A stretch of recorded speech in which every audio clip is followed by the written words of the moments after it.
Welcome to Life Words Day by Day, where today we're talking about a dangerous man who, from what we know of him, said very little.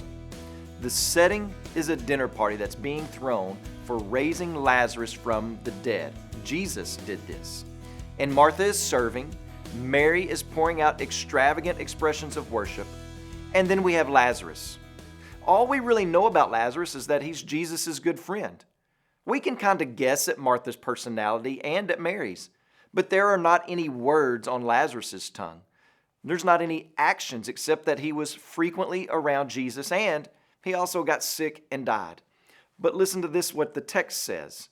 When the large crowd of the Jews learned that Jesus was there, they came not only on account of him, but also to see Lazarus, whom he had raised from the dead.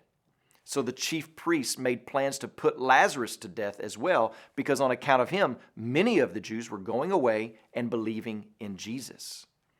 Here we read that Lazarus was a threat. His very existence was a threat to the Jewish leaders.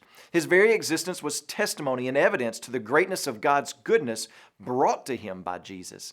And that begs the question, how much of a threat are you? Does your existence, the very fact that you're living and breathing, does it give proof of resurrection power in your life? Is the change apparent? Is the stench of death gone? And do you have the aroma of life on you? In Tony Evans' book, Kingdom Man, the first line of chapter 1 says, "A kingdom man is the kind of man that when his feet hit the floor each morning, the devil says, 'Oh no, he's up.'"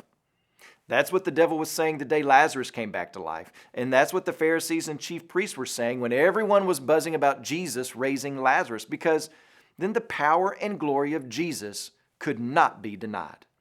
Lazarus was a dangerous witness for Christ, and I don't imagine he backed down just because he was being threatened.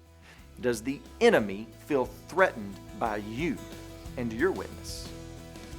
When you pray today, please remember Elvis Garcia and his family, our missionaries in Arkansas.